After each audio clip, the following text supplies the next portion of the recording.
What's up, everybody? Principal Kafele here, and this is part four of So You Want to Be a Professional Speaker. I got to tell you before I jump into it, I said part four, right? When I did part one, which in real time was just a few days ago, that really was going to be it. I was just giving you all a little something, something, as they say. And then, that was going to be it. I just was going to sort of whet your appetite, and then you could find other information from other people, other sources. But then I wanted to do that second part. So I went on and did that second part. And then I wanted to do the third part. Got to a hotel the other night, which was 2 days ago, and did part three. And looks like y'all been watching and leaving me some good feedback. So I said, wow, I did parts one, two, and three. But the most important part is this one. And we're talking about your presentation preparation. Yes, because as much as the business side is important and all the other things that are contained in parts one and two and three, your presentation got to be on point, or you're not going to last long in this business. So I said, man, let me do a part four.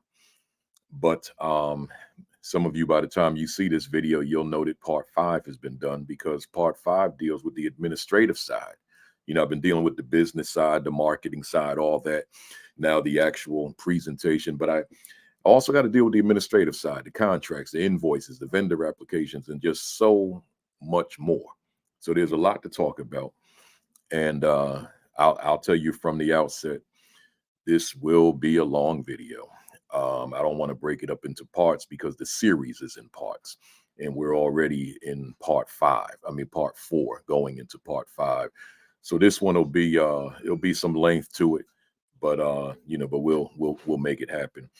And I'm sure that anybody that watches this who aspires to be a speaker or aspires to elevate their speaking game to another level or to multiple higher levels, I'm sure that I'm positive that this will do that if you take this information and utilize it in earnest. So that's really up to you. You've got to take it seriously, and we'll make it happen. So with that, I decided what distinguishes this one from the previous ones. I structured this in terms of reflective questions. So there are 30 some odd. Let me give you the exact number. 30 where are we at here? 33 self-reflective questions. So the questions alone for you to just kind of dive into, but then I'm gonna give you some good commentary to go along with it. So get your pen, get your pad, or if you do it all electronically, then do it that way, but make sure you're taking copious notes, because I'm giving you this free game, man. I'm gonna help you take your speaking game to a level that maybe you never imagined.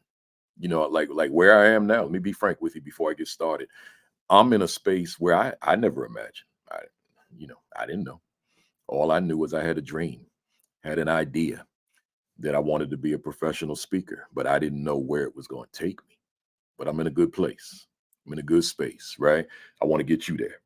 So let's go. I got these 33 self-reflective questions. So here's question number one. Who is my audience? Right? And I'm going to tell you, some of these questions, they're going to seem like they're common sense. But let me tell you something. I spent a lot of time putting these questions together. There's no common sense. None of them. They're all questions that you must consider if you expect to be great in this business, in this industry as a speaker. And I'm going to say this to you as well. Like as a speaker, it's you. You are the product. You are the service. You are the business, particularly if you're an entrepreneur. You are the presentation. Let me say that to you again. You are the product. So you see, if you're the speaker, if it's not a thing where you have a firm and you got various speakers that you send out, then you are the business. See, so let me go in that sequence again. You are the product. It's you. It's just you. You may have some ancillary products that you sell, such as books, shirts, etc. But that's only going to sell if you matter, right? So you're the product, but you're simultaneously the service. That's what you are. You're the service. You're the business. If you don't fly, the business doesn't fly. The business does what you do, and you do what the business does. You are the business. You are the presentation. There's something in and it's I'll talk more about this when we talk about the administration in the next video. But there's something called a sole source letter. That's SOLE, sole source letter. And oftentimes a client will require that I send them a sole source letter, meaning that nobody else on the planet can deliver this presentation, right? And that way it allows me to circumvent going through the bid process, bidding against other people. I'm saying to them, we see. So in other words, if I bid and they find someone else that bids lower, and now they hire that person, they can't do my presentations. They can go and study them, look at my videos, read my books and all that. But at the end of the day, the way I present it, the way I deliver it, can't nobody on the planet do it like me. Why? Because I created it. It came out of my brain, my research, my experiences, my study, my learning, my imagination. So I am the presentation, in addition to being the product, the service, and the business. Right. So you keep that in mind, because I'm flipping it on to you. You are the product. You are the service. You are the business. You are the presentation. That matters. So with that said, who is my audience? See, you have to determine. See, I'm not going in to speak to anybody. I'm going in to speak to audiences that are pretty much comparable to one another, not in terms of race and ethnicity and gender and all that, but education audiences. I speak to education audiences. And to a lesser extent, I speak to parenting audiences, community audiences, and the youth audiences. That's to a lesser extent. My primary audience, in terms of what I do professionally, in terms of what I do to get paid, because when I speak to parents, I don't look for an honorarium in most cases unless I'm traveling.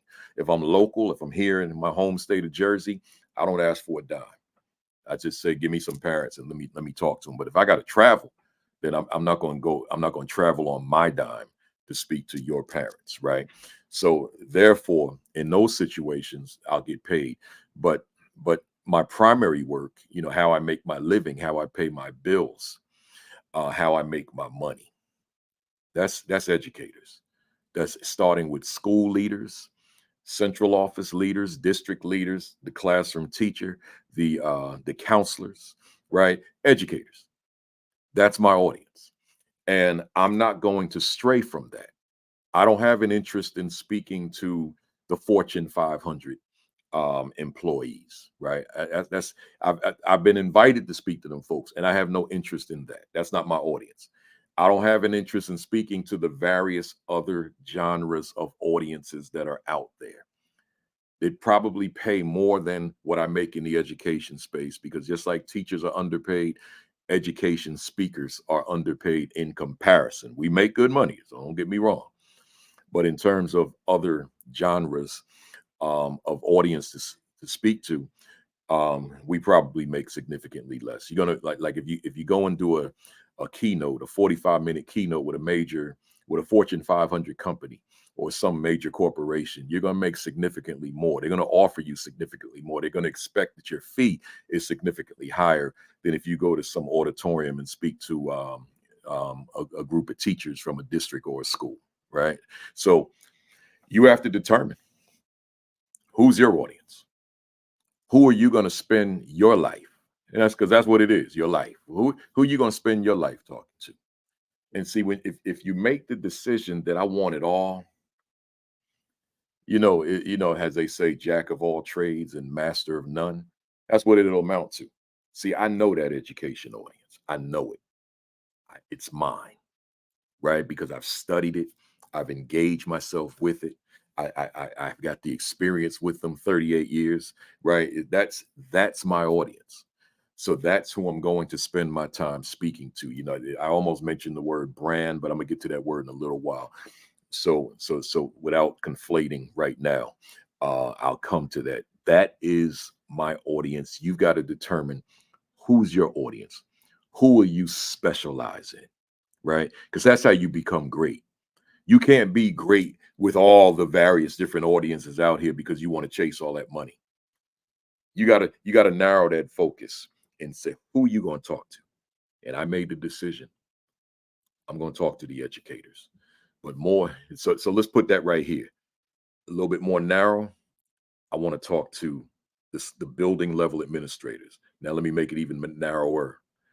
I want to talk to them assistant principals. That is my core, right? And I'll couple them with the aspiring assistant principals. So the folks who are not in administration yet. That's my audience.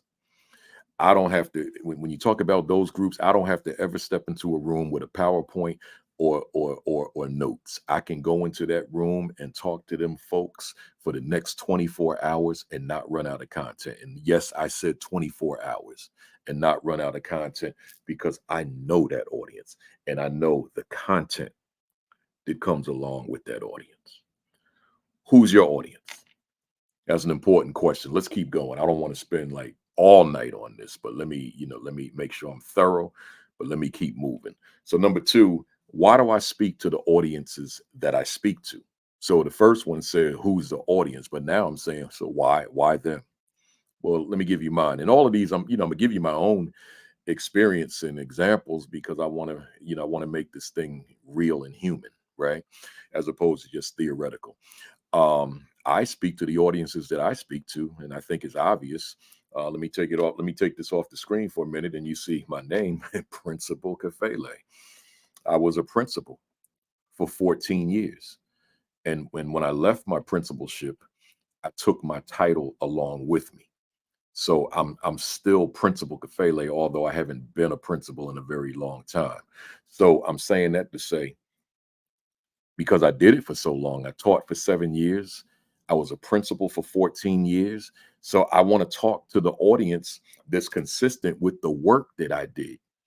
And I'm not using my bio in any of these videos, but my bio, I've done.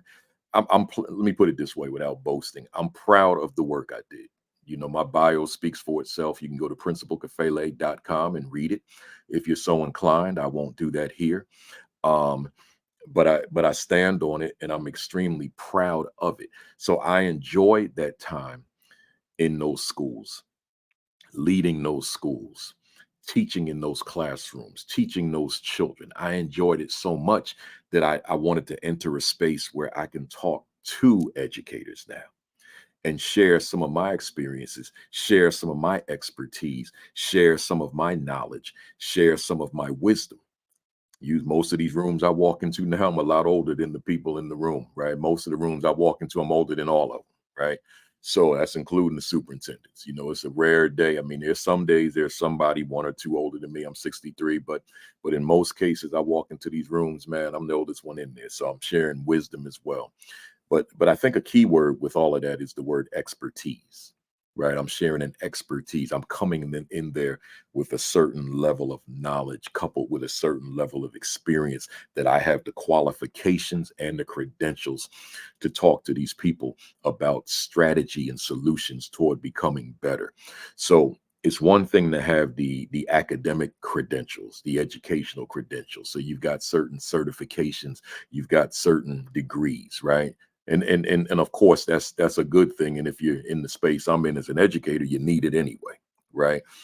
But it's another thing when there's a certain level of expertise you developed on top of your credentials. So the credentials got you in the door. The credentials said to the people hiring you that you've accumulated this amount of knowledge, right? But now it's application, right? So now what you going to do with them credentials? Are those because those credentials do not translate into you being phenomenal, amazing, extraordinary, great at what you do. It's the work that will determine that.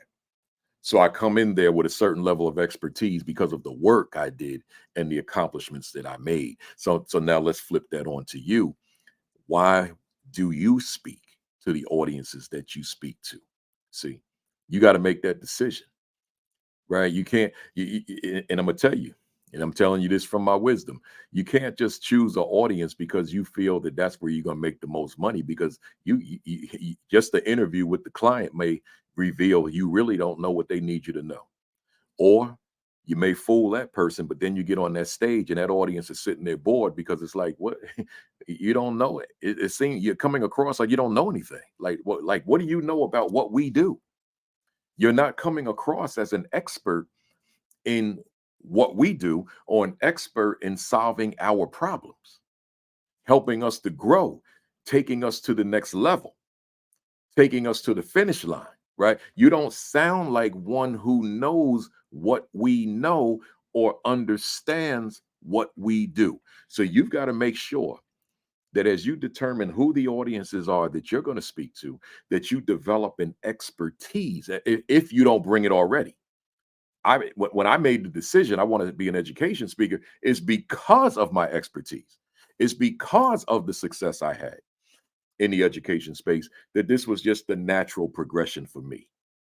And hence, here I am in this space. And again, let me put the name back up as Principal Kafele, right? So I'm still wearing that title that I wore when I was in the building, in the trenches, doing the work. Why do I speak to the audiences that I speak to? You got to be able to answer that, right? Let's go. Number three. What is my brand identity and does it align with my brand image? Hmm. This is one I could spend all day on, but you know I won't. But let's break it down. Brand identity, brand image, they're not the same thing. Your brand identity is this identity that you craft for yourself. My brand is Principal Kafele. That's like the if I put a label on it, that's what it is. My brand is Principal Kafele is a guy, a person that goes into the educational spaces and speaks education, speaks leadership education, classroom teaching education, student student in the classroom education, right? So parenting, all things education. That's my brand. When people see me, and if my brand aligns with my image, then they see education. I'll explain that in a second. But as I said earlier, when I kind of zero in, that leadership is my number one priority. Leading schools, the assistant principal in terms of leadership capacity within schools. That's my brand. So if I walk in some place and I try to talk about things that I'm not known for, that would create some confusion in terms of my brand identity. People would be like, what Principal Kafele, that's what he talks about too. So like if I was somewhere and I was talking to at a conference of automobile sales managers, right? And people found out, people be like, what? Kafele does that too? Yeah, that's not what I do. But I'm gonna tell you something. I know I can hold my own in that space because of the motivational side of my work. See, I'm not just in there teaching per se. I like to think that I'm inspiring. That's what they tell me. I like to think that I'm encouraging. I like to think that I bring a certain level of fire, right, to the work that I do. Right. So that motivational piece is definitely there with me. That inspirational piece is definitely infused into my teaching, infused into my coaching, my presenting, my speaking, right? That's all part of my brand too. If I went in there, kind of talking to the people like this and, real boring and monotone, that's not consistent with my brand. So my brand is education, but in the areas that I just told you before, so like I talk a lot about attitude. I talk a lot about culturally relevant pedagogy. I talk a lot about being culturally responsive in your practices and your relations with young people. I talk a lot about equity, diversity, equity, and inclusion. These are my areas, right? So that's what people expect of me. So if I go in there and I'm trying, I go to some other genre of some other industry, and I'm trying to get myself in there, but there are people that know that I'm the education guy, then it creates confusion. So now I'm gonna be tested. Can he handle this? Right. But I want to be known. I want to walk in my brand. But let's look at that other part of the question, brand image. See, your brand identity is this thing you craft, but your brand image is the way the people that see you perceive you. So you could say you're the education guy, the education gal, right? But then the folks on the other side say, nah, that's not what I see. I see something else. So now there's a disconnect. Here, this is what's happening. See, here's the brand image. They're missing each other. You want this to happen. You want this to happen. That they're aligned, right? They're aligned. That's got to happen. But when they're not aligned, when that connection's not made, and there's a disconnect between your brand identity and your brand image, let me tell you who you are in the eyes of the people out there looking at you. You're whoever they perceive you to be. They have created an image in their own mind as to who you are, and hence the terminology brand image. They see you a way that you don't see yourself. And when they see you according to how they see you, then they have defined your brand for you. And it could be dramatically inconsistent with the way you see yourself. And when that happens, I promise you, you have a lot of work to do, because you're not going to elevate to those levels that you want to be, because there's confusion in terms of your brand. You look at sports, and I don't want to call out any teams or anything, but just think about your favorite sport, and then think about the teams. Well, those teams that are good, those teams that win. See, I don't want to put teams on here because they may be winning when right now in the year 2024. Today is February 15, 2024. So in the date and time that I'm talking about it, I could call out a team that's winning. But by the time you see this video, you might see this video 5 years later, and that team may be, somewhere in the basement, right?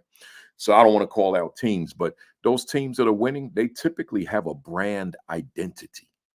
Maybe something about their offense, maybe something about their defense, and there's something. So that becomes what they're known for. They're so strong offensively that it kind of spills over to the defensive side, or they're so strong defensively that it kind of spills over onto the offensive side. But they've got this brand, or maybe their swag, or the way they present themselves, the way they conduct themselves on the field, on the court, on the diamond, on the ice, whatever it is. But that becomes a part of their identity, which we call brand identity. So, as a speaker, what is your brand identity? When the people see you, what do they see? And does it align with the way they see you? So you know who you are, who at least who you want to be, who you think you are. But when they see you, what are they seeing? Do they align? I'm very much conscious and cognizant of that, so that when I walk into an auditorium, when I walk into a gym, when I walk into a convention center, and I'm conscious of my brand identity, I'm clear that that brand image has got to be consistent. And that's not just when I walk in, but that's when I'm in the middle of the presentation as well. If I'm on that stage or on that platform and I see myself a certain way, but I'm coming across as something very different, then again, there's a disconnect, there's a breakdown, and I have to rectify that, because your brand identity and your brand image must be aligned. Let's go. Number 4. So yeah, I'm not going to spend a whole lot of time on each one because I got 33 questions, but I want to make sure that I'm thorough. What my purpose for speaking? Yeah, we gonna correct that in real time, right? That's it happens, man. It's life. So let's just go right in. These are very informal, so I don't have a problem with that.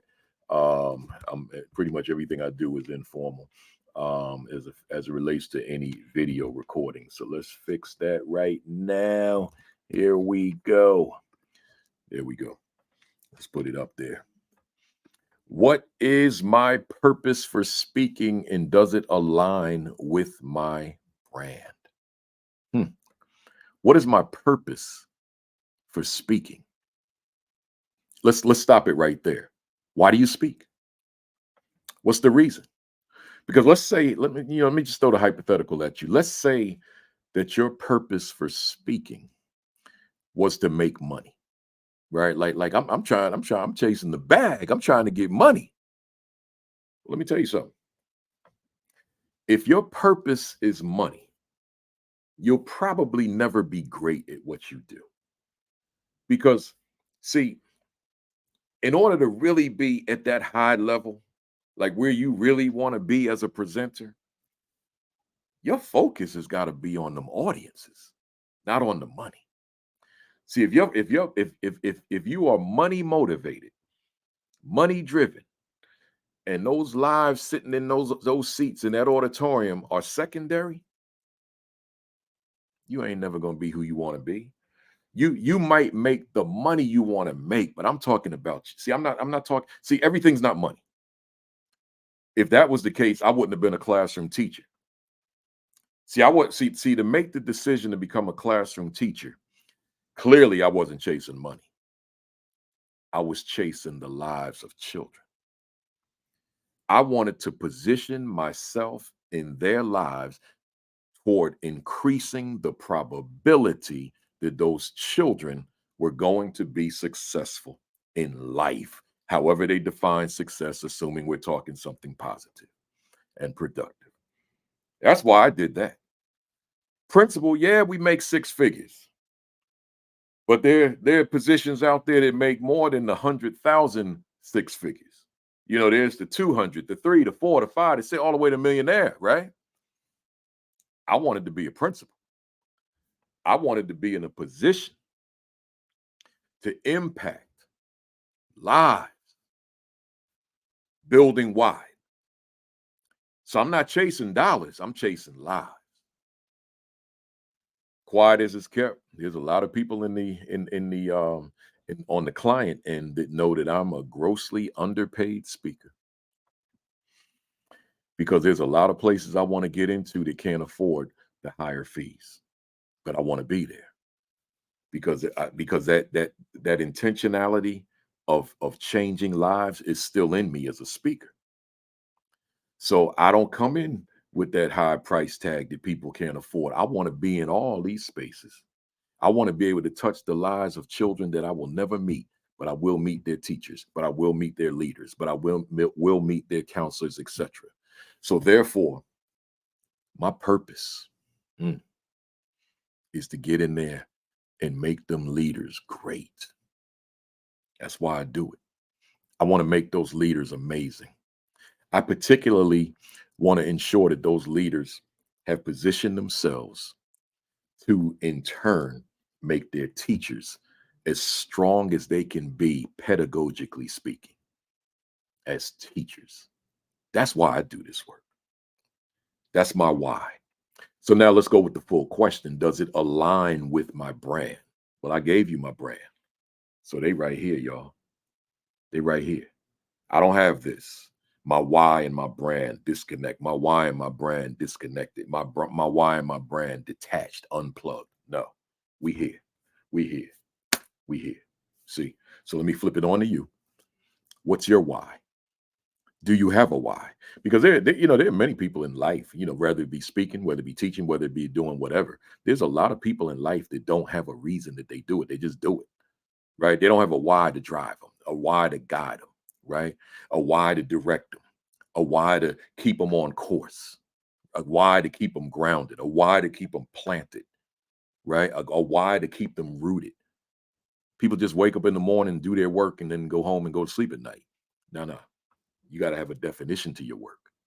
Your why is your definition. Imagine a word in a dictionary and it had no definition next to it.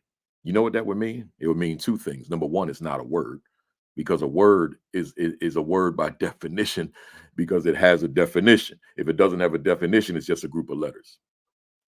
But imagine, on the other hand, there was no definition. It was just a blank space next to it. Well, that means that those words, that group of letters is meaningless. Doesn't mean anything. It's just a group of letters. What makes a word, what comprises a word, is a definition. So I'll say to you, what comprises a person, what comprises a speaker, is a definition. And if you trying to take this thing called speaking, like if you're trying to get into it, right? Or if you're trying to elevate it, but you don't have a definition next to your name, you don't have a why next to your name, then you don't have a purpose for doing this work. You're just in it. You're just taking up space. Or you're chasing this abstraction called money. And the reason I call it abstraction is because there's nothing in terms of the substance of your work that's going to get you to that money. See, there's got to be some kind of substance that's going to get you to the bag. But if you don't have that work, meaning in this case, that why that defines your steps, defines what you do, then that's a problem. Right? So what is my purpose for speaking and does it align with my brand? So I'm gonna give you that homework assignment right now. You got to have a purpose and you got to have a brand and they've got to align. Here's another thing I want you to invest in, right? Let me wipe off the dust. A mirror. Right? It's not a big investment, is it? The mirror symbolizes your self-reflection, your self-assessment, your self-adjustment, and your self-improvement. But it also symbolizes your self-preservation and your self-care. So you make sure that you always engage in this practice. I'm going to talk about this more so at the end of this video, but in the interim, um, make sure when you go to your mirror, which I call your game film, that you see the alignment between your purpose and your brand. It matters, right? Let's go. Number 5. Why do my topics matter to me? And again, let me remind you of the subtitle to this. Your presentation preparation matters. All of this is your preparation, right? A subtitle, the hidden title is "Let's take a deep dive into your presentation preparation." Let's take a deep dive into your presentation preparation. So, why do my topics matter to me? I had let me, I tell you, I'm gonna give you me on all of these, man. I'm gonna make these things real. I have been creative at times and created some topics while I'm on the plane, when I'm on these flights, bored out of my mind. I've gone on and created some topics and I put them on the website. But I wasn't necessarily passionate about them. I just, I'm like, okay, here's something I could present on to keep myself from getting bored on doing a lot of the same topics. So I put them on the website. And then people reach out to me and they say, I want you to speak on this topic I see on your website. And it's one of those topics that I created on the plane, but it wasn't something that I really had a stake in. Right. I'm like, oh my God.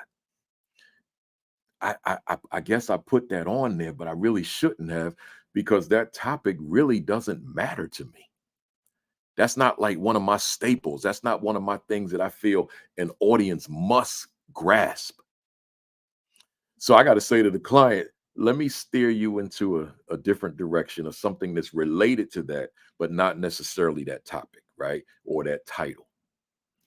See, I can only bring the best version of myself to topics that matter to me, right? So I learned from that. I don't do that anymore. If it's on that website, that means it matters to me. If it's not on that website, it's because it doesn't matter to me. It's just something I created out of boredom on a long 4, 5, 6 hour flight, right?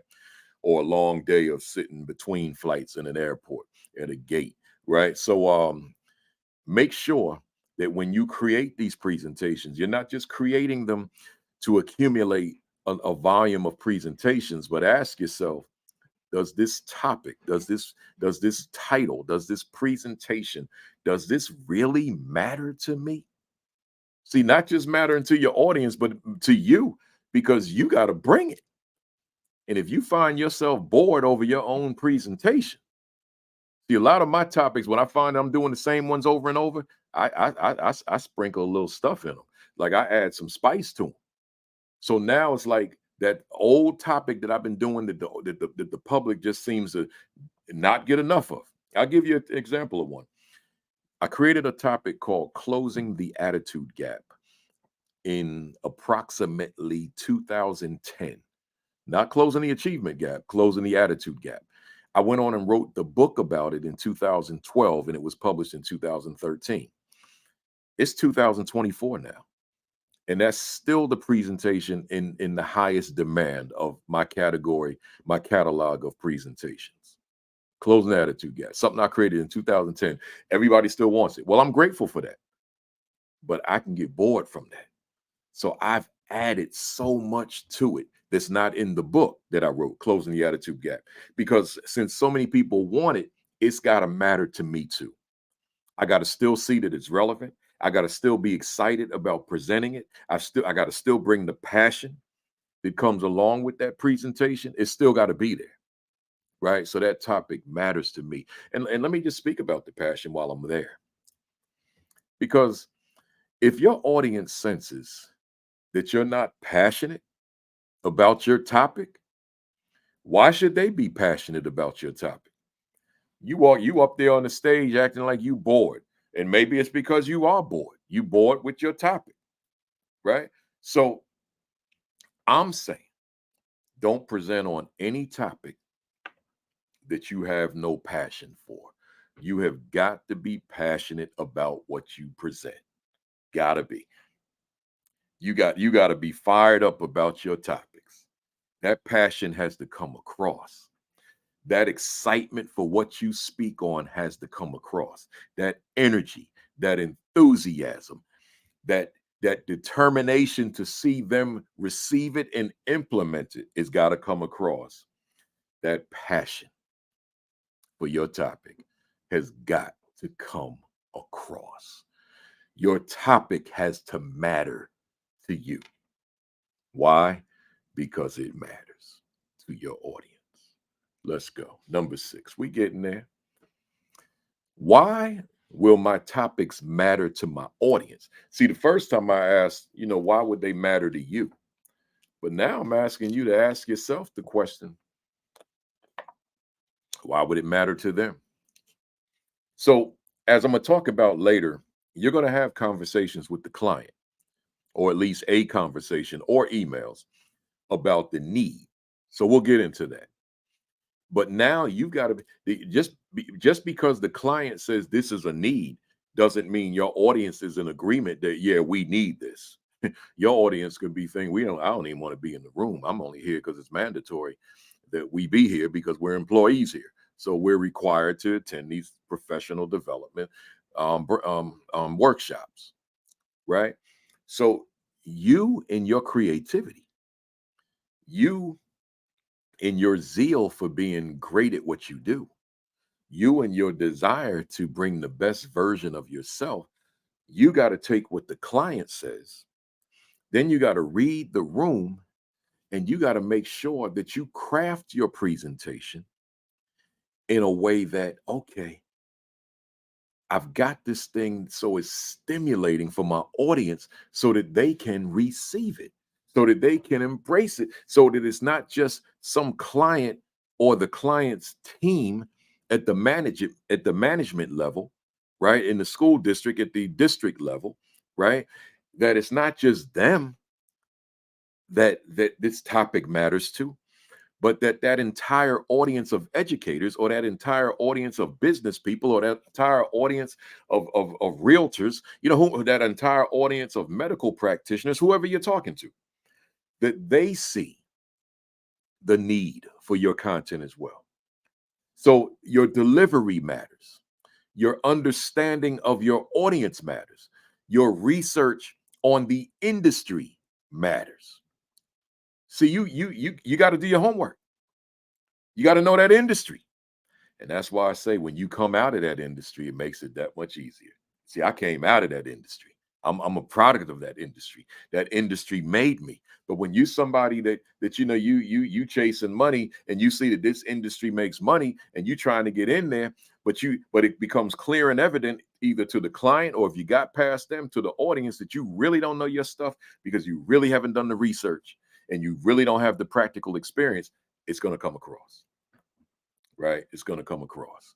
So you got to do your homework because your topic has to matter to that audience. Let's go. Number 7. What will my goal in what will be my goal in speaking on this topic? Is an easy one. What will be your goal? Your goal will align with whatever that client wanted of you. They hired you for a reason, right? Your goal is not necessarily your personal goal.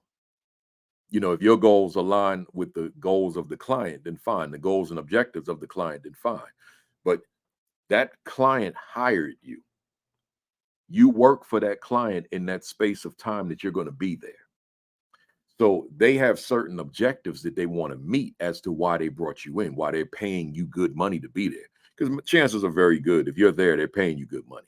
They're paying you what the average person makes in a month or 2 months or 3 months, depending on the kind of money you're making. Right. And it could be even more than that. It depends on who you are, what industry you're in, etc. But most of us as speakers, and I would presume that these videos are not being watched by the average lay person, but they're being watched by people who either want to speak or people who do speak, right? So you understand the kind of money that's in the speaking business, right? So therefore, they're paying you in a day the kind of money that some people that are sitting in that audience make in a month, right? Or making 2 months or making 3 months. You make great money. I don't care. If you're not a $10,000 speaker, $20,000 speaker, I'm quite sure you're still making good money. And that's not to say that I'm one of those 10 and 20. I ain't gonna tell you what I am, but I will tell you that I know that speakers make good money, right? So keep that in mind that the client has a goal. So what will be my goal in speaking on this topic? The answer is simple. My goal, your goal is to meet the client's goal, right? To meet the client's objective. That's your goal. So if when you walk off that stage and that audience has embraced you and embraced your message, and that client can see that that's the case, of course it goes further in terms of when you're gone and how they implement, but at least in that moment while you're there, you did your part. Whether or not they implement what you said, that's on the client now. That's not on you. You gave them the roadmap. You gave them the ingredients, and they embraced you. They clapped loudly. They applauded loudly. They stood up and gave you a standing ovation. They were yelling and rooting for you. All that kind of stuff, right?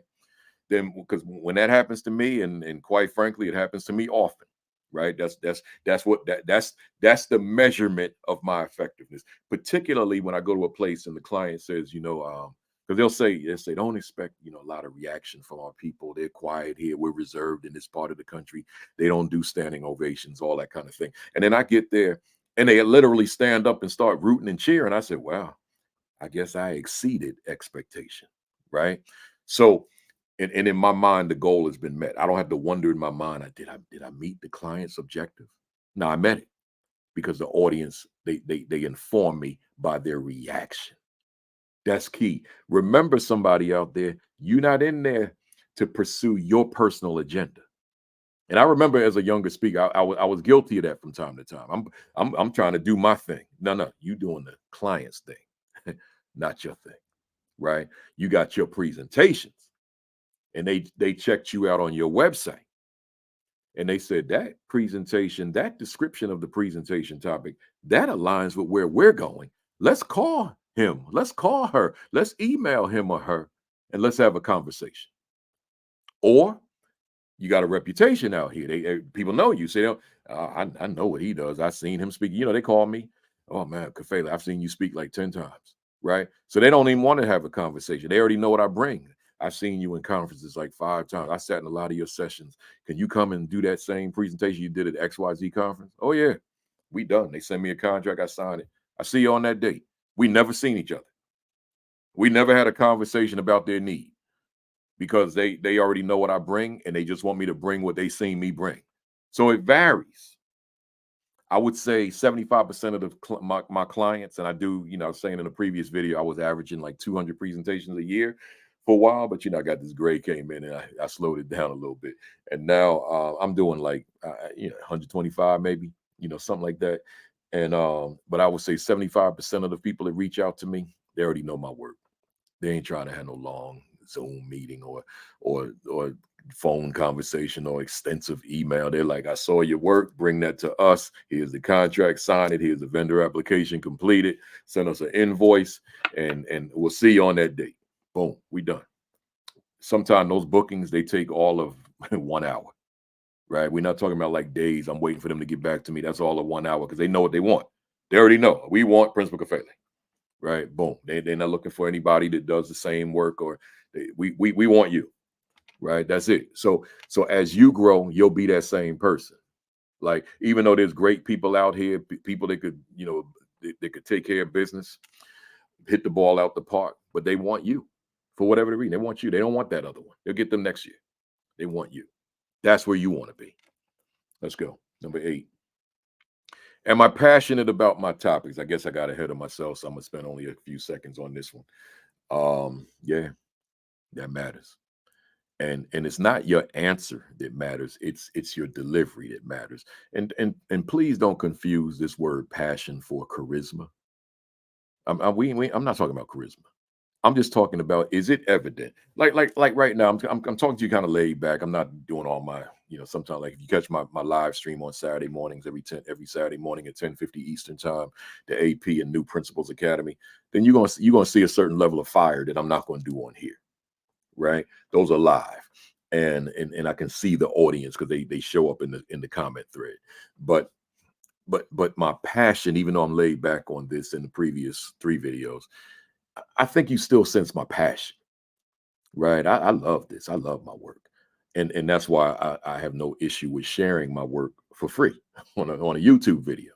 I love what I do and want to give it to you. Right. So I'm passionate. But the question is, I answered it for me, but I'm not asking you, are you passionate about the work and your topics? Are you passionate about it? It matters. So make sure that that passion is evident. Let's go. Number 9. Do I have an expertise in my topics? Y'all see, I got ahead of myself on some of these, but that's good. Then I'll have to spend so much time and we can get this done in a reasonable amount of time. But again, yeah, how you gonna go in there and talk to people about things that you know nothing about? You saw speaker X, speaker Y, speaker Z, speaker A, speaker B, speaker C, and oh my God, man, what they do, the way they command the stage, the way they mesmerize the audience, the way they captivate the audience. Oh man, and they're entrepreneurs and they're self-employed and doing their thing and in demand. I want to do what they do. Stop that. Stop it. It's not where it's at. I mean, I could understand it. I probably did the same thing. There's certain people I looked up to, dead and alive, that I looked up to, and I said, man, I want to be on them stages. I want to captivate an audience. But you know something? I want you to look at it differently. Yeah, you. Okay, I mean, I get it. You want to do that. I get it. I ain't gonna try to discourage that, but I will say this: that knowledge, that's first, not you somewhere on the stage. That knowledge is first. What you know. What do you have an expertise in? That's what matters first. Do you have an expertise in the things you talk about? And I don't necessarily mean you have to have lived that. It does help. If you're going to talk to teachers, if you could demonstrate you taught and you taught at a high level, that's only an asset. If you're going to talk to leaders and you could demonstrate that you led and you did that at a high level, it's only going to help. I mean, I go and talk to teachers, but when I was a teacher, I was named the teacher of the year on the building level, the district level, the county level, and the New Jersey State teacher of the year. Finalists, not teacher of the year, finalists for New Jersey State. That's big, man. And I did that after like 4 years of teaching. Then as a principal, I got all these national accolades, including the National Milken Educators Award. That's like one of the highest awards that any educator can receive. And I received it as a principal. So I have a certain expertise. So that only helps. But I mean, if you take a deep dive into a particular subject and you really know it like you know the back of your hand, then I mean, maybe you will have a credibility and you can go in there and help that organization, that entity move from point A to point B, right? So, but you got to go in there with that expertise. You can't go in there mumbling and stuttering and no, no. You got to go in there with some extreme confidence that you know your stuff. Doesn't mean you're gonna know everything. I don't know everything in education, but I know everything about my topic. And you see the word on the screen? It doesn't say, do I have an expertise in education? Because I don't. It says, do I have an expertise in my topics? So those topics I discuss, in all my topics, I have enough content for every topic. This computer has about 100 topics in it because I got a lot of stuff I've never presented on. But in terms of what I present on, I think there's about a good 20 topics and maybe a few, give or take a few more. But each of those topics, I have enough content to do at least 30 hours, each of the topics. Yeah, I said it, you heard correctly. 30, 30 hours of any topic in this computer. I have a lot of topic that I've developed over the years, that I've carved out time in my life to just work on topics, create PowerPoint presentations or notes that I could present for 30 hours, meaning I wouldn't be in somebody's face for 24 hours and some change, 6 additional hours, meaning that they could keep bringing me back, and I got fresh new content. That's what I mean by that. So I have an expertise in what I speak on. How about you? Do you have an expertise in your topic? Said differently, are you an expert in something that like you're that go-to? When they think of when someone thinks of this thing, like one of my areas of expertise would be instructional leadership. For those of you who are not leaders, don't worry about it, right? Education leaders, don't worry about it. We ain't got to get into that here. But I want to be that go-to as it relates to this topic called instructional leadership. When it comes to the role of the assistant principal, all facets of the assistant principal, I'm that guy. That's how I branded myself, right? I have an expertise in all things assistant principalship. I've written 2 books on the assistant principalship and one on the aspiring assistant principal.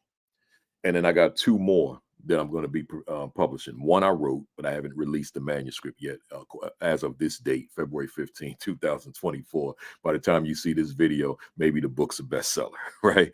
So, and then I got another one I still have to write. In fact, you see one right behind me, The Assistant Principal Identity. That's one of my assistant principal books, right? That's my newest one. Came out in May of 2023, right? So I'm saying that to say I bring a level of expertise.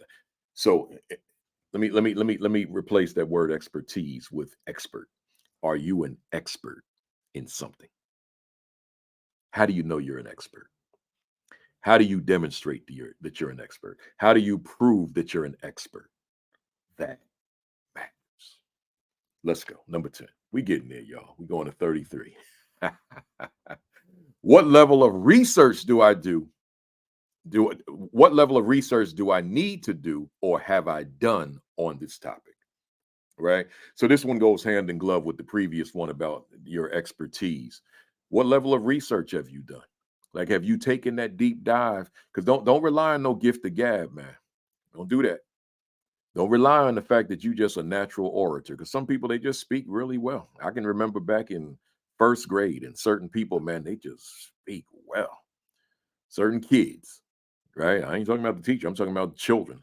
I can remember to this day. There's certain kids, first grade, second grade, third grade. They just orators. I hope people got in their ear and let them know that. You know that they got that skill set, right? So I'm asking you, forget your natural ability.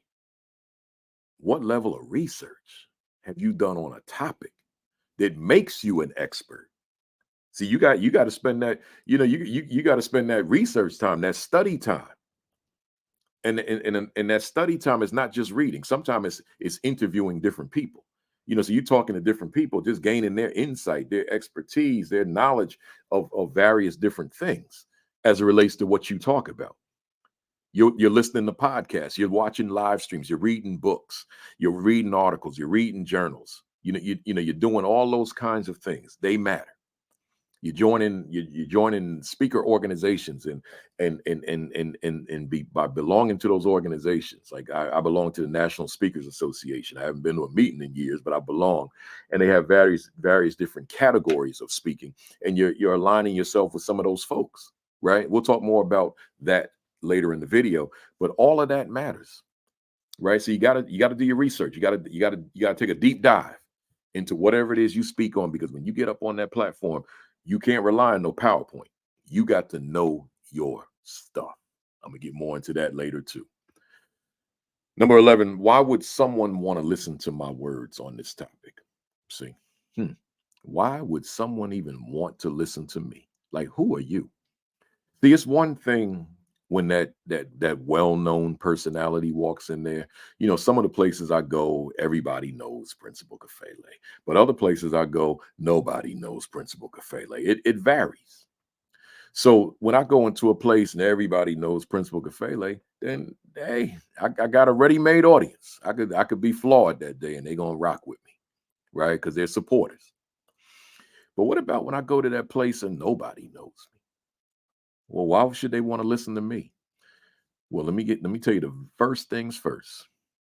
My bio. I said this in a previous video. I'm gonna give it to you again. My bio, that's my resume. My bio is where my credentials are. So I at least want the people to know that I know something about the work because I've done it. So there's some places the client will tell the master of ceremonies or whatever they call that person, the MC. You introduce Principal Kafele, and they'll say, get up there. Our speaker, man, he's done great in education. He's written a number of books, and he's got some awards. And I say to them, I interrupt them because see, in this case, I was under the impression that they were going to read my bio because I sent it to them. So I literally say, time out. And I always keep like 12 bios in my computer bag. I say, audience, excuse me for doing this. Please don't misinterpret this, but I need you to know my credentials. And I hand that person my bio. I say, here, just read this in its entirety. Everybody's not going to do that, but I do. Because if that audience doesn't know my work and they know that they don't want to be in that room, they're only in that room because their boss, their district mandated it, and now they're forced to listen to me. I need them to know, okay, the guy you're getting ready to listen to, he knows what you do, he did what you do, he lived what you do, and he did it at a high level. That at least now will pique their curiosity. Oh, okay. Okay, he's an educator. He knows our work. Let me give them a shot. So now I know I gotta earn their trust in those first few seconds, those first few minutes. I gotta earn that though. So I gotta read the room and know what types of things to say that's gonna get them to sit up and straight and listen to me. Because when I walk in there, most of the people trying to sit in the back row. Got 500 people in the room and 500 of them trying to sit in the last row. That's just normal, and particularly in the education space. I gotta get them people to want to come up close, like, oh, this guy's speaking to my needs. Let me move up and listen to him. And I've been successful with that over my career, that they would want to listen to me. What about you? Why would why would that audience want to listen to your words on your topic? You gotta go to your mirror. You gotta ask yourself that question. So before you go on that stage, you have a definitive answer in your mind as to why this audience would want to hear you. You don't know that definitively, but if you know it within your heart, I got good stuff for them. They're going to want this because they'll be able to use this. They'll be able to grow from this. They'll be able to become better as a result of what I'm sharing. Let's go. We getting there, y'all. How much time will be allotted for me to deliver my presentation? Ooh, that matters. How you gonna plan if you don't know how much time is allotted? Right? You have to. This is one of the questions you have to ask when you're having that conversation before you go on, or the email, however you all are communicating, you got to, that's one of your first questions. How much time will I have?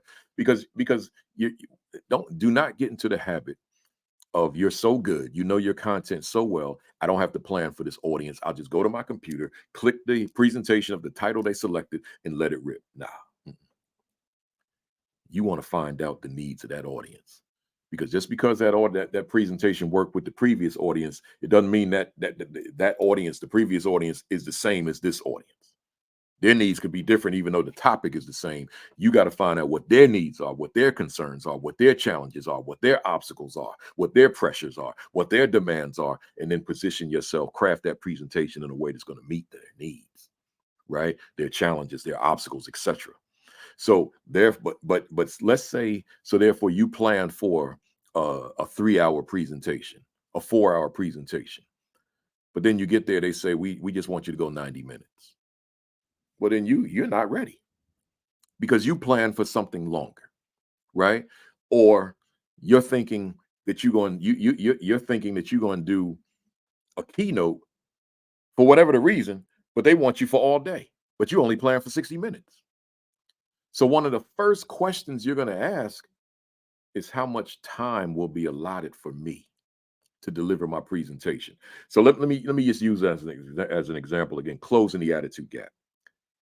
I don't even know how many of those presentations I have in this computer. I got the 60-minute closing the attitude gap. I got the 90-minute. I got the hour and a half. I mean, I'm sorry, the 2 hours. I got the half day. I got the full day. I got the one that's just for teachers. I got the one that's just for leaders. I got the one that's just for counselors. I got the one that's just for central office. I mean, and it's all closing the attitude gap. So it's got a central theme to it, but it's a different presentation according to who's going to be in that audience. And as I said before, the time, right? So if they ask me now, like the one for counselors, it's a 60-minute presentation. So now they might bring me somewhere and say, could you do 2 hours with counselors? Yeah. But now I know it's going to be 2 hours. So I know what I need to add to it, and I'll be prepared for a 2 hour presentation. Now, for full disclosure, some presentations I stick to the topic, but I don't get to all my slides because a lot of it's right here, and I feel like I'm clicking with an audience, and I feel like it's me clicking, and I don't want the PowerPoint to distract. I want y'all to hear me. I don't want the PowerPoint to distract from the connection I just made. See, like in other words, I can bring myself in a way that I'm endearing. And I just feel that you could feel the energy in the room, and they sitting up straight, man. They with you, man. They laughing at certain things you say, like if you said something humorous, and they with you. So I don't want to lose that connection through an inanimate PowerPoint presentation, right? So I got to figure out a way to balance that. And then knowing that I got people who are visual in the audience, I should point in my eyes, who are visual in the audience, I'm saying, okay, they're gonna need them words, but I got to keep that connection. So now you got this balance and this juggling that you're doing to keep that going, right? But the main thing was the amount of time you have so that you can get whatever content on the screen that you wanted to get on the screen, the PowerPoint, but keeping your personal connection with them at the same time. Let's go. Number 13. How much time do I have or will I have to prepare for my presentation, and how will I maximize my time? So you gotta figure that out. It's like so the previous question was how much time you have to present it, but how much time you got to prepare. Like if you living like me and I'm doing 5 states in the same week, and I do that. Or I could be doing 5 states in the same week, but I could be doing keynotes with breakout sessions, and now I got to do the client may want me to do several different breakout sessions. I got to figure all that out, right?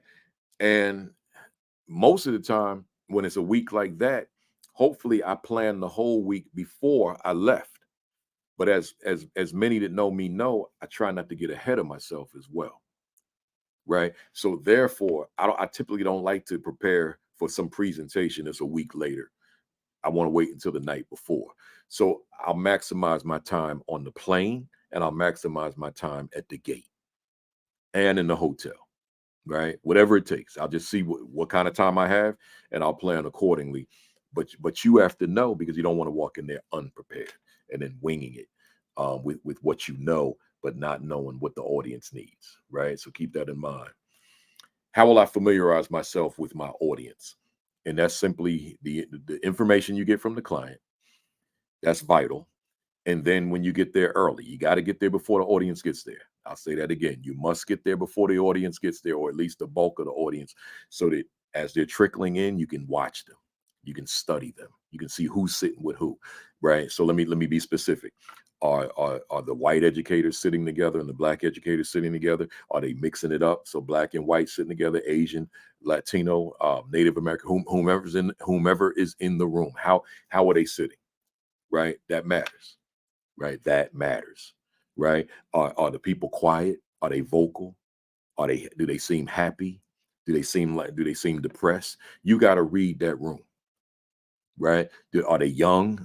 Do they look like older educated? Do they look like veterans? Or you'll find that out when you have the conversation. You're not gonna find out who's gonna sit with who, but you're gonna find out who's in the room.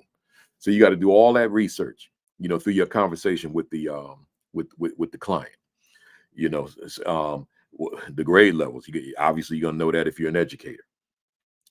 Are these elementary? Is it middle? Is it high school? Are they all in the room? And if they are, you got to make yourself relevant, because what a kindergarten teacher wants to hear is not necessarily what the English 12 teacher, right? English 4 teacher that's teaching 12th graders wants to hear. So all that's got to be determined prior to, but then when you get there, reading the room, which we call audience analysis. So you got to become familiar with the audience before you start talking to them.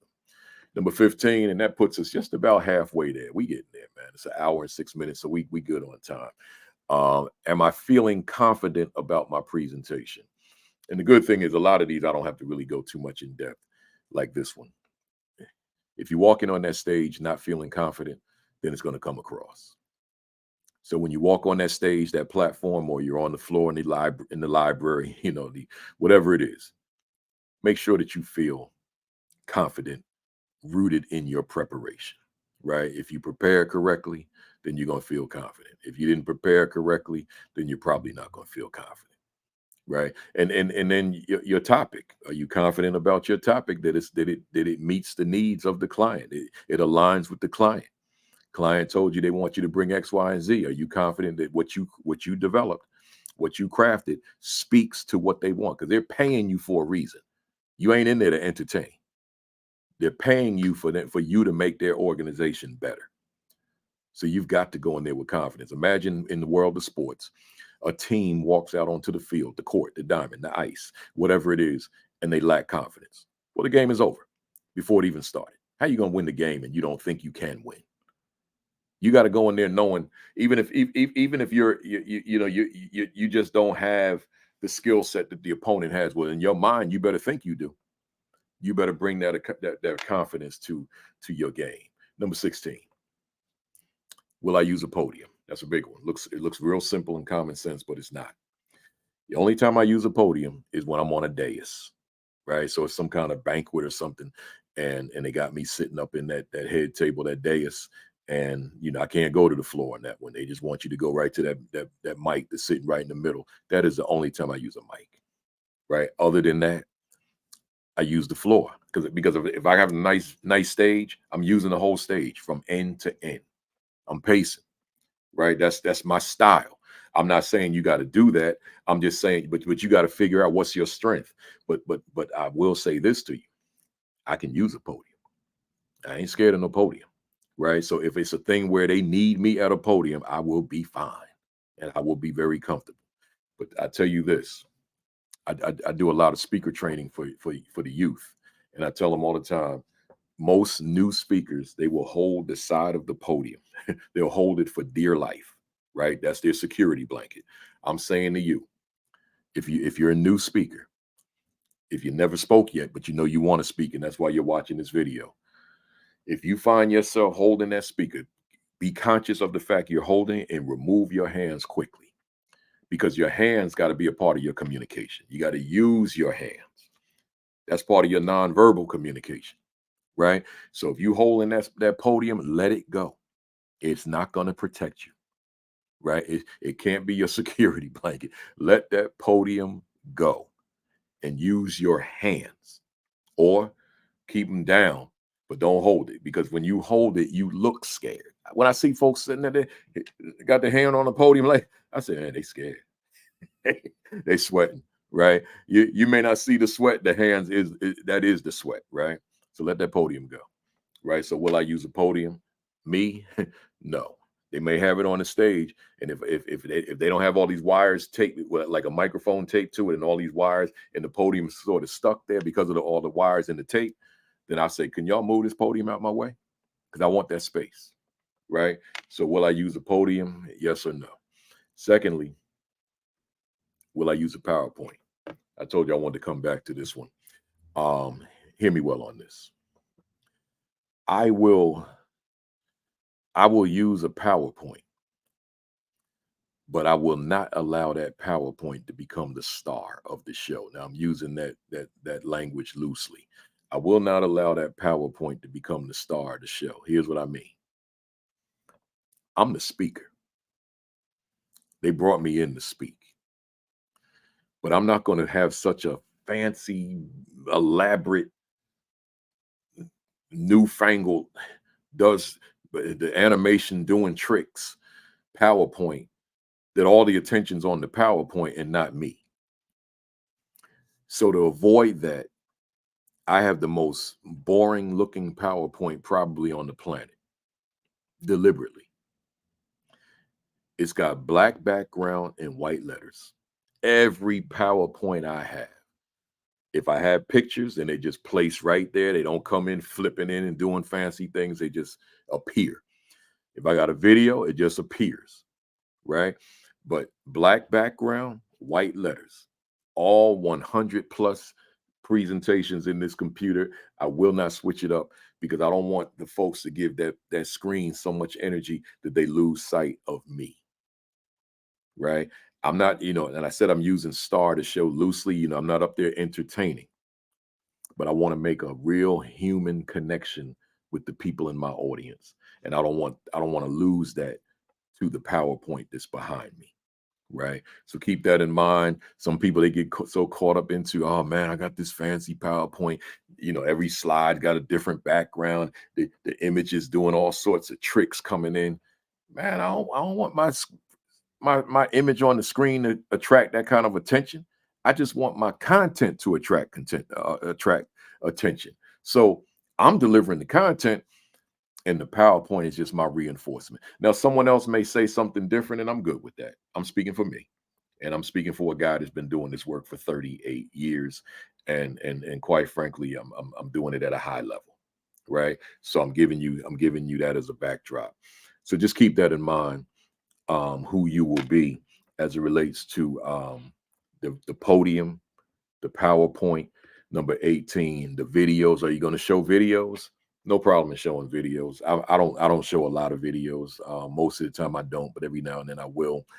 But again, I don't want the video to become the focus, right?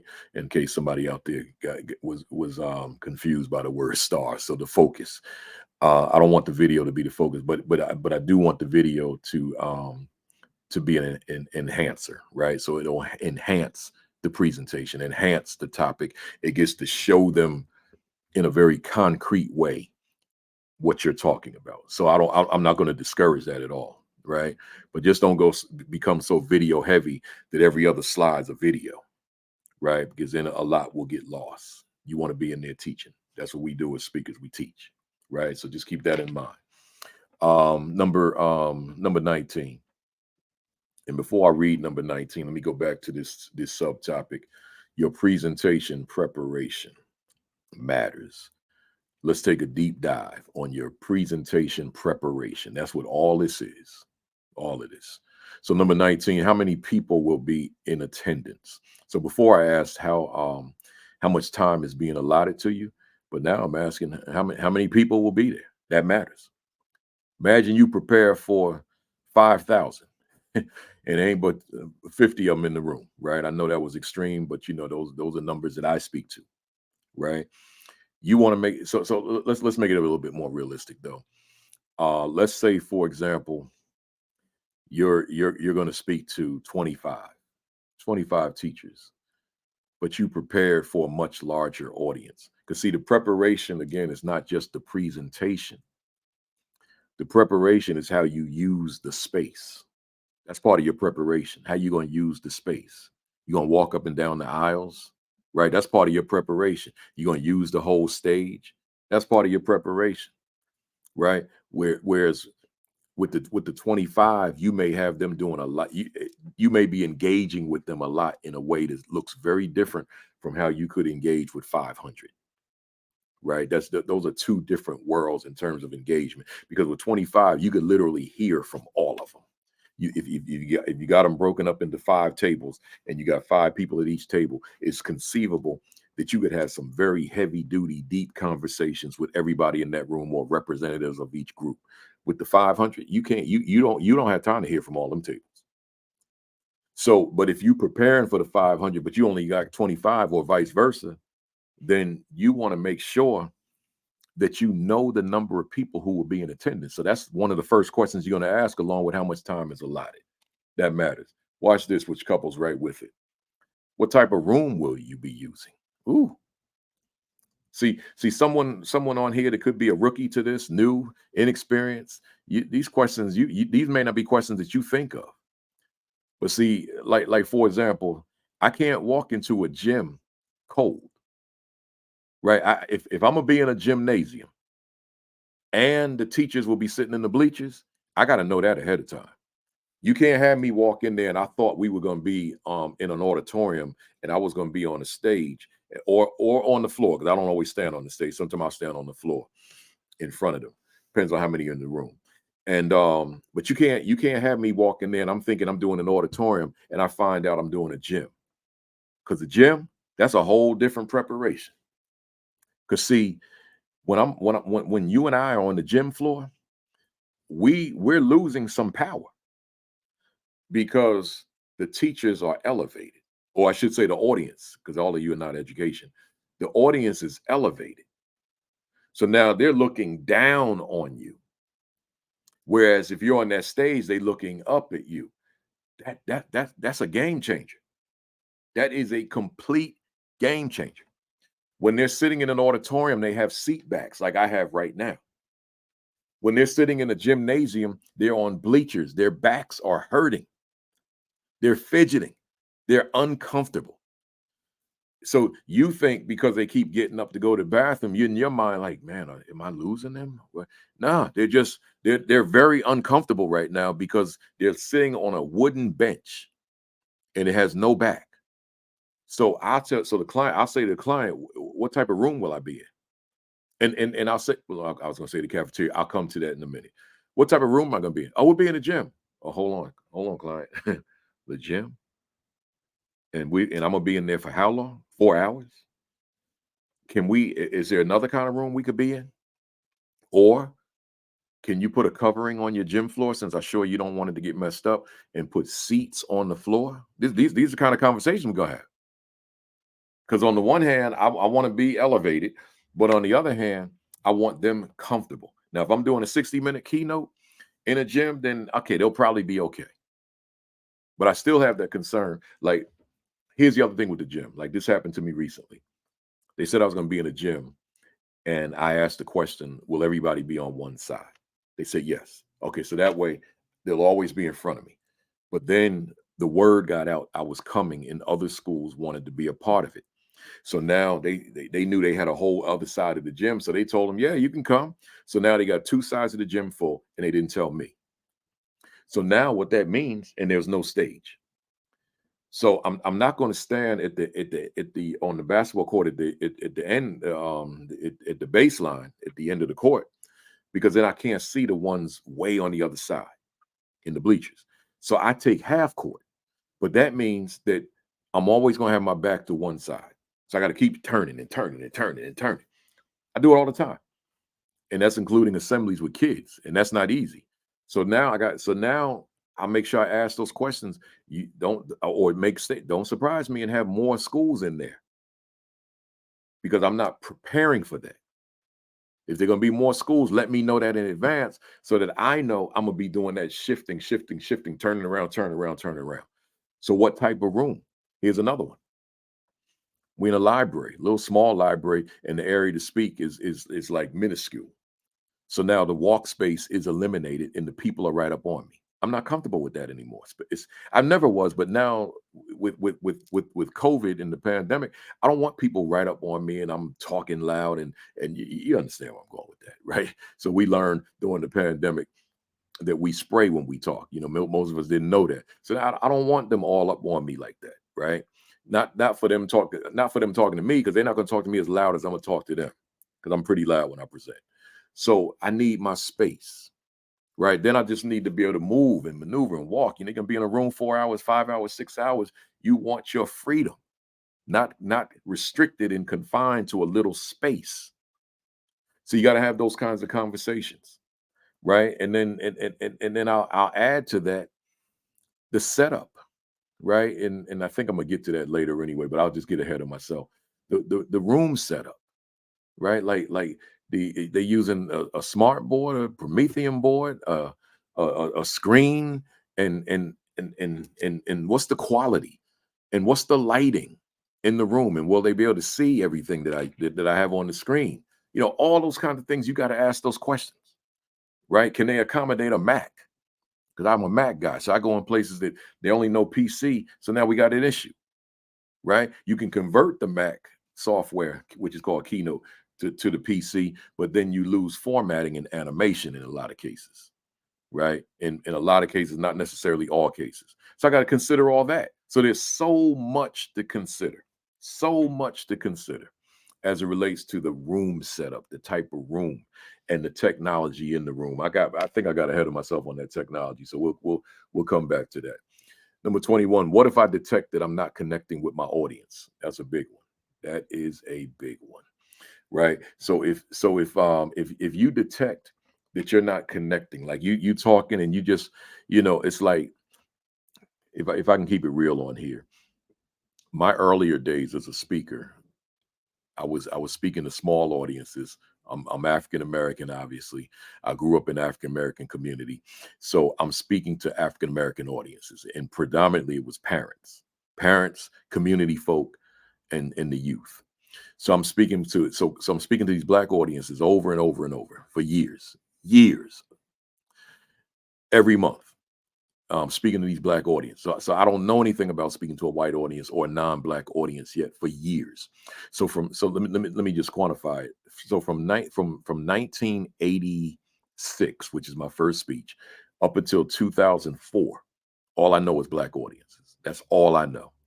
So culturally, I understand. I can anticipate what that means, right? In terms of call and response, reaction, applause, or demeanor, all that stuff. Culturally, I know what that is. So then, 2004, I'm introduced for the first time in my life audiences that are not black. So culturally, those audiences were very different from the world I knew. Right, just the whole reaction within the audience, the amens, all that kind of thing. Go ahead, teach that type of thing. Now that's not there. So now I'm on stage, I'm in front of these rooms, and I'm like, I don't know if I'm connecting, right? Because everybody's so quiet, right? It's not, it's a different, so it's a cultural difference. That's all it is. It's the same thing I teach in terms of teachers in the classroom. Do you understand the children who do not look like you, who do not come from where you come from, who are not born with the same experiences, born to the same experiences? Do you understand them culturally without judging them? Right. That's what I teach when I'm on the road doing the work I do. So now I'm talking about it in the context of a speaker, and I'm in a room with people who are not of products of the culture that I'm accustomed to. So now I don't know if we're connecting. So I had to learn that over time that yes, I'm connecting, but it doesn't look the same. It doesn't feel the same. It's different. So then it forced me as a presenter to present differently to different cultures of people. So I'm not when I'm in Detroit, I'm not the same person when I'm in Montana. Right? Does that make sense to you? So when I'm in the inner city, I'm very different from when I'm in a state where the black population is less than 1%. That means my delivery style is very different because I want to make sure that I'm making the connection according to how the people that are in those audiences will receive culturally. That matters. So sometimes I'm misreading to this day, but other times I'm reading accurately. And when I'm reading accurately, I'm discerning accurately that I'm not connecting, then I need to make some adjustments in real time. I got to make some shifts in real time. And that's what I do. I make adjustments. I make shifts because I've been in it long enough that I understand what's going wrong. I understand it. So I make certain shifts in the way I'm presenting, make certain shifts in maybe my tone, maybe my volume, whatever it is. I'll make certain shifts because I need to connect with them folks because I'm there to fill a need. Right. So that matters. So you got to ask yourself, you can't just like, oh, that's on them. I don't care about that. You can't take that approach. You can't have that mindset. You gotta own it. And you gotta say, okay, I gotta do some things differently because I'm losing people. They're not with me. Right. Let's go. Number 22. How will I use my voice? Vocal variety matters. Your voice is your everything. It's your everything. Your voice is what's going to sustain your career as a speaker. Your voice is your instrument maker. I mean, your instrument. I was combining two things, your instrument and your money maker, right? So your voice is your instrument, but it's also your money maker. It's what keeps you employed as a speaker. It's what keeps you hired as a speaker. So not only must you have a dynamite presentation, but your delivery must be just as dynamite. You got to know how to use your voice inflection, voice intonation, all that stuff matters, right? Like you've been seeing me, hearing me on this video, on any other video you've seen of me, whether it be this series or anything else you've seen of me or seen me live, whatever it is. I do not speak in a monotone at a very low volume, which is boring, which will put you to sleep because this guy's got great content, but he is boring as all get up. See, I'm not going to do that. I'm going to modulate my voice. There's going to be variety in my voice. There will be pauses when I speak, such as that one, right? And the pitch will elevate, or sometime it will become lower, depending on how I'm trying to make my point. See, this thing is an instrument, and you got to know how to use it. I would dare say there are many of us. Like we'll use our voice in everyday conversation and not give it a second thought. But when you on that platform in front of an audience, now you got to give your voice a second thought because you add a third thought and a fourth thought because you got to ask yourself, is my voice, see how I just did, but I did it without thinking. I just did it. Is my voice adding value to my presentation? Is my voice an asset to me and my presentation? Does my voice endear me to my audience? Does my voice engage my audience? Is my voice pleasant to listen to? So if people tell you you got a squeaky voice, okay, you got to work on it. So that I mean, and it's not that you're going to come up with a new voice, but it's got to be you got to work on it so that it's pleasant to listen to and not annoying to listen to because your voice could be annoying and no one wants to hear it. You got great content, but oh my God, his voice. Oh my God, her voice. Right? And then so there's so much I can say about that. I could do a whole presentation just on voice, your pace, your rate of speed. Like are you speaking at a good rate that people can digest what you're saying? Because some people they know their stuff so well, but they're fast talking, so they bah, bah, bah, bah, bah, bah, bah, bah, bah, bah. How will I use my voice? Bah, bah, bah, bah, bah. Vocal variety matters. Bah, bah, bah, bah. And it's so fast, like, oh my God, I can't keep up. Or how are you using your voice? And the vocal variety is there, but it's so slow. It's knocking me out. It's putting me to sleep. So you got to make you got to work on this. This is an instrument. It's like playing the trumpet or the saxophone or the guitar, right? Whatever, the drums, whatever. It's an instrument, and you gotta craft it into shape. You gotta mold it into shape. It's got to be an asset. So I spent countless hours on my voice. Now keep in mind, each presentation is rehearsal for the next presentation. So it's not like I'm in the mirror somewhere practicing.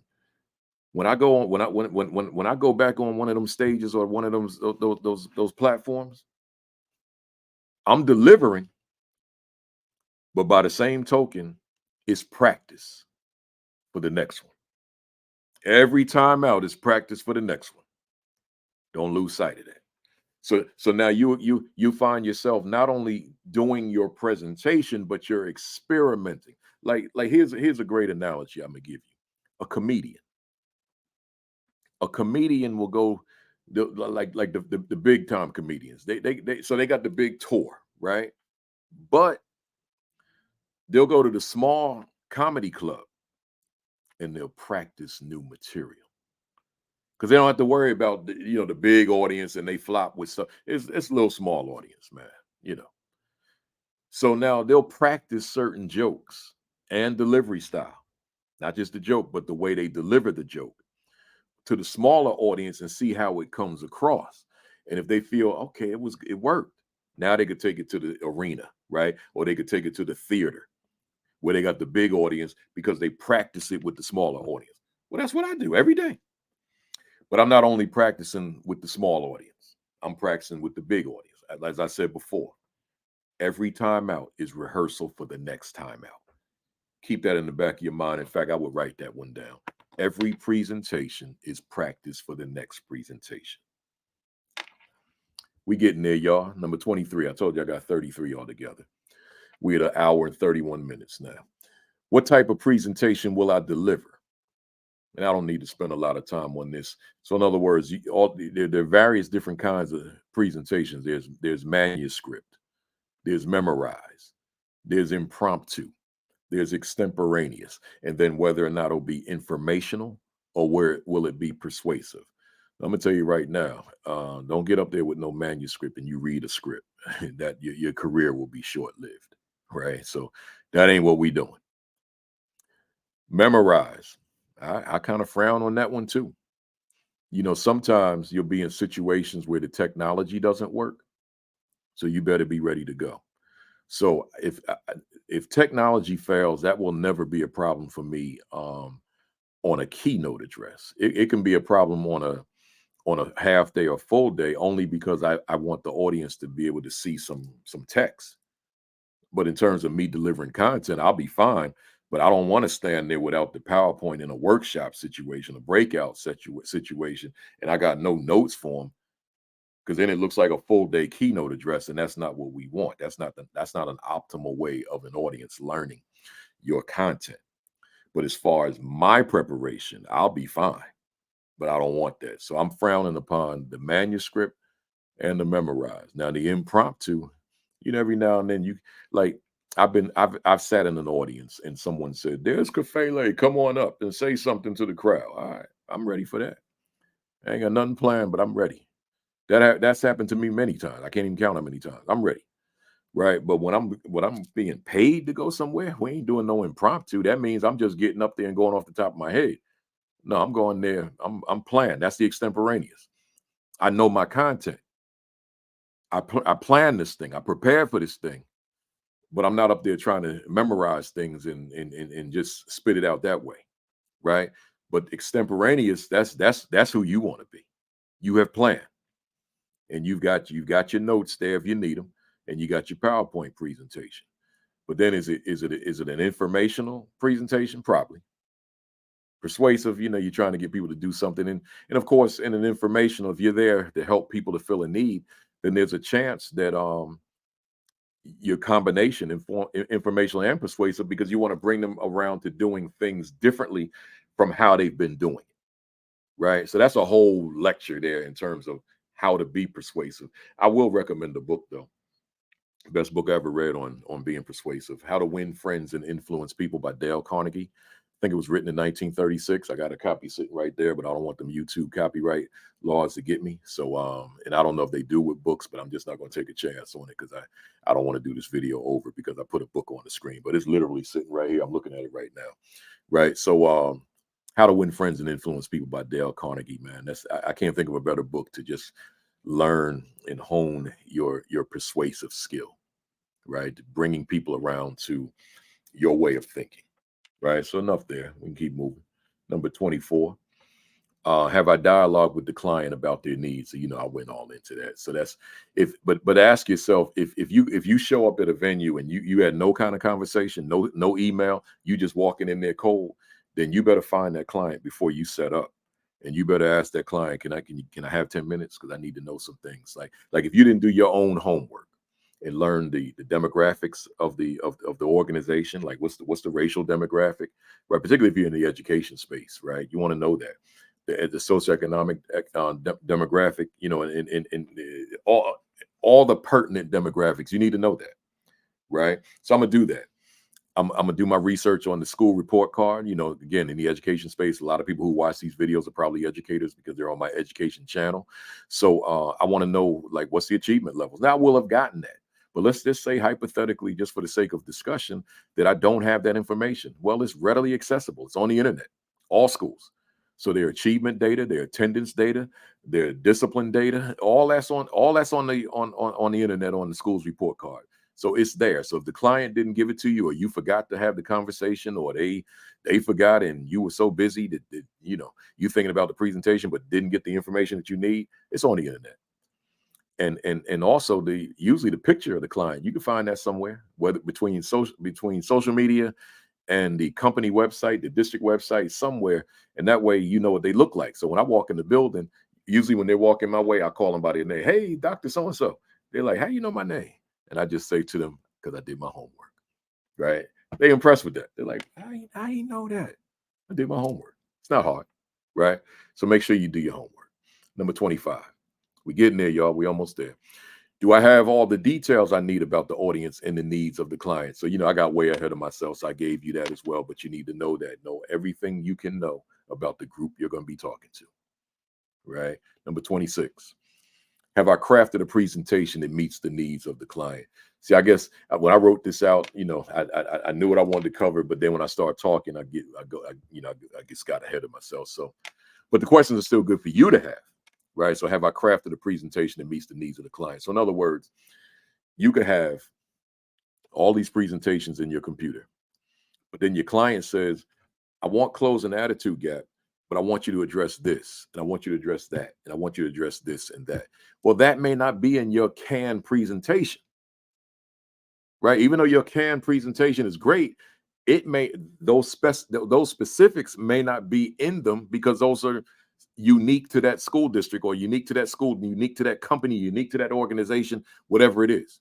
So now you got to craft that. You got to take. You can't say, "Well, that's not what I got." No, now you create another presentation using that same topic, but now you've created slides that you've infused in the presentation that speak to the specific needs of your client. Because you don't want at the end of the presentation your client saying, "Man, I told him what I wanted, and he didn't even address it. She didn't even address it. She just did her own thing." We'll never bring him back. We'll never bring her back.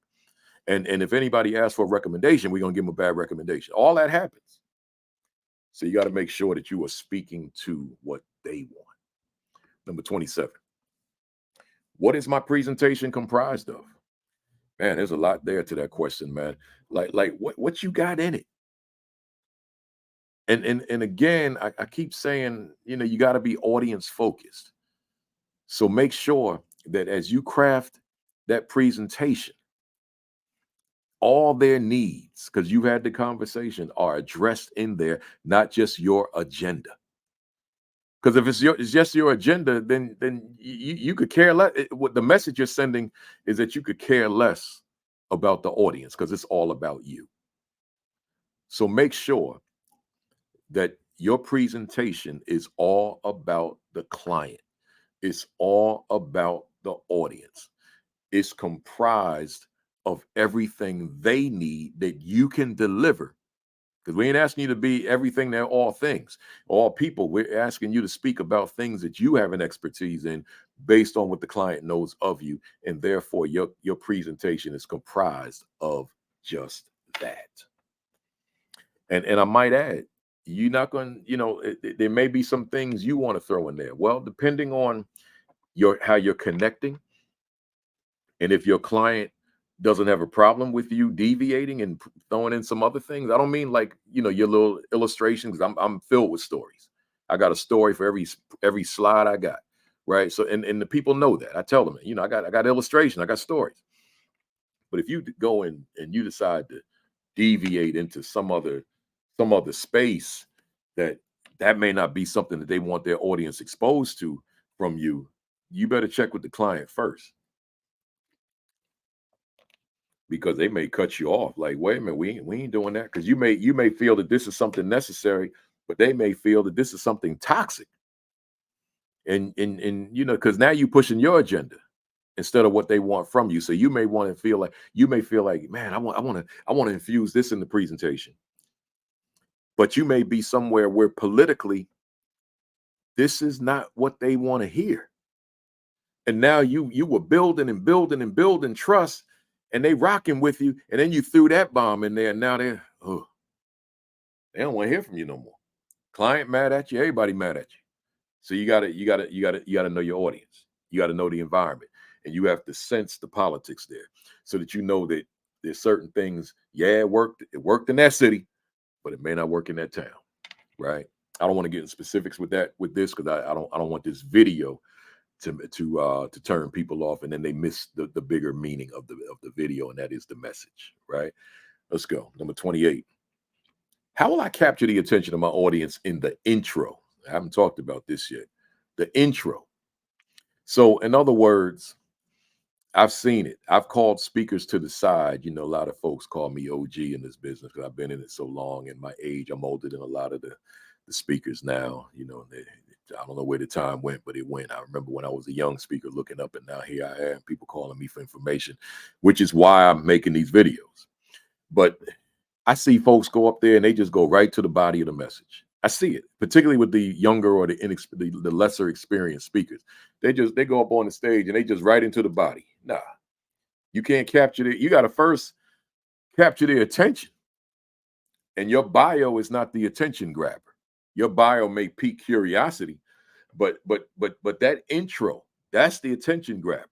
You got to be able to say something. I'm not going to give you necessarily examples, because it varies with the audience, but it might be based on something about the audience. But you got to go in there with something to grab their attention. It could be a short story. It could be something humorous, something funny. It could be some personal experience you had. It could be it could be some quote that you gain from somebody famous, or someone in the district, somewhere where you find this could be relevant to open, right? Or something else.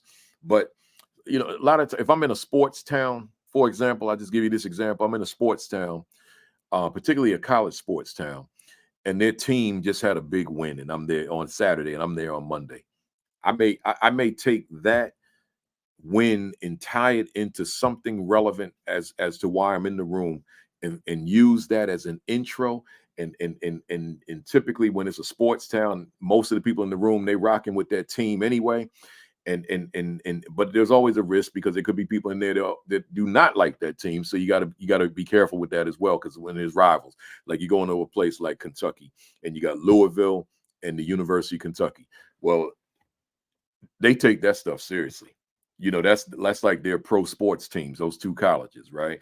So so those kind of rivalries you got to be careful with, because you could lose some people in the room because they're diehard Louisville, and you're making some comment that's pro University of Kentucky, right? In terms of the athletics there, football or basketball in that case, right? So you got to be careful with that. But if you know your stuff, or you say it in a humorous way that everybody can laugh at it, then that becomes your intro, right? But you gotta come up with something, some kind of attention grabber that precedes the body of the presentation, right? Because you want to get them, you want to grab them before you go into whatever the body of your work is, right? That's important.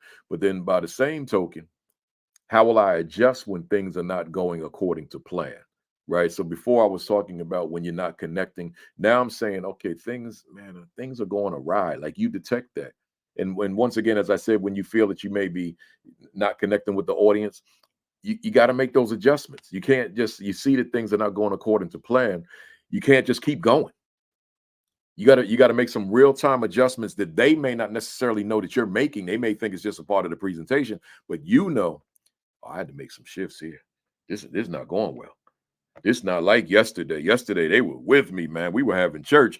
This place, man, I feel like the adversary on the stage. All right, well, figure out what is it that's going wrong. So you got to be thinking on your toes in real time. What is it that's going wrong? I don't even want to give you examples because so many things are going to be going wrong. But you just got to, as you're reading the room, always from start to finish, something not right, man. And so you have experience because you've spoken somewhere else and everybody in the room loved you. Everybody in the room was rocking with you. So now this room, oh, it ain't going right, right? And what is it? And let's say, if I can keep it real, let's say you're the only person of your race in the room, because that happens to me a lot of times. I'm in the room with all black audience. Oh, they rocking with me. Now I'm in the room, ain't nobody black in the room. Oh, it's a different vibe. That's real. Don't get mad at me for saying that. I'm telling you what it is. It's real. That's, as they say, that's real talk. So now, if that's the case, but I'm there to help them, and I'll add this piece, and they happen to have black students in their classrooms. They just don't have black teachers. And the client said there's an achievement gap here. And the achievement gap is black students in our school are underachieving. That's why we brought you here. All right. So although I may feel like, man, this audience ain't with me, I got an attitude up on the stage, I can never lose sight of why I'm there. I'm there because they want me there because these teachers are not connecting with these kids. So I can't lose sight of that and get ticked off on the stage. I hope you hear me. I hope you hear me non-judgmentally. I got to keep my focus because they brought me in because they want to make sure that those black children are receiving a quality education just like everybody else.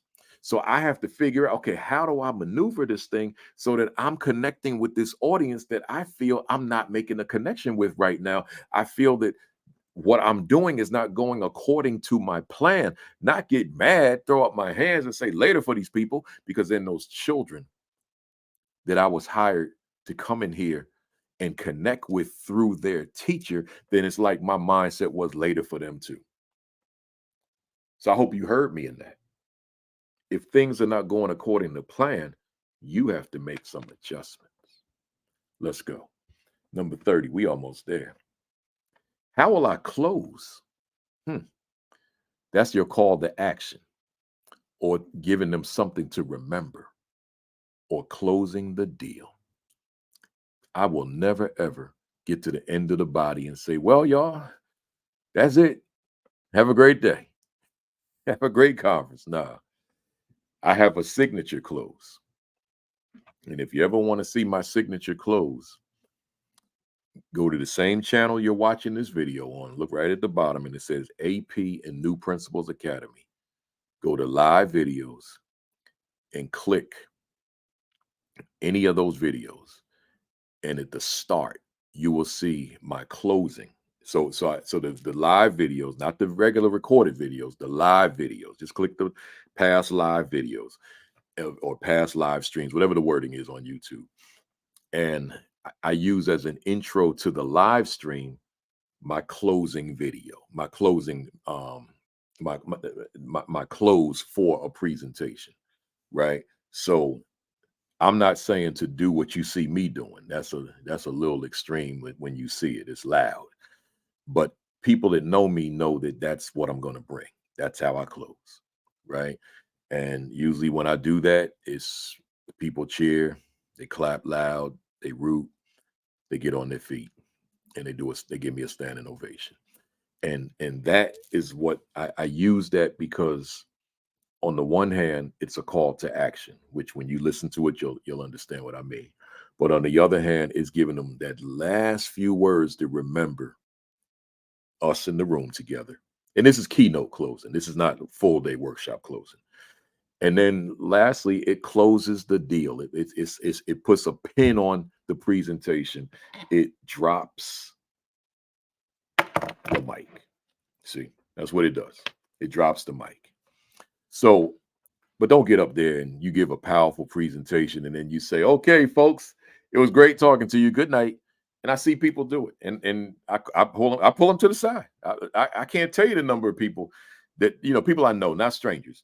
Or if it's someone that I decide that I watch them speak and I say I want to know this person because that happens too. I go and hear someone speak. They new, they're young, they rookies, and I say I want to know that person. I'll go up to them, and then as I talk to them, I say, "Let me talk to you about your clothes, or let me talk to you about your intro. Let me talk to you about something you said in the body. Whatever it was." I do that. When you got OG status, you can do that, right? So that's part of what I do, right? But you gotta have an intro and you gotta have a close. Now, when it's a workshop, yeah, I'll have an intro, but I may not necessarily have a close. We've been in that room 6 hours. They don't need a close, man. We've been in there for a long time, right? But if it's a keynote, oh, I'm closing strong. You better believe that. Now, I won't always do the close that you'll see on the video I just told you to go to. Any of those videos, 100 as of this date, there's 198 of them.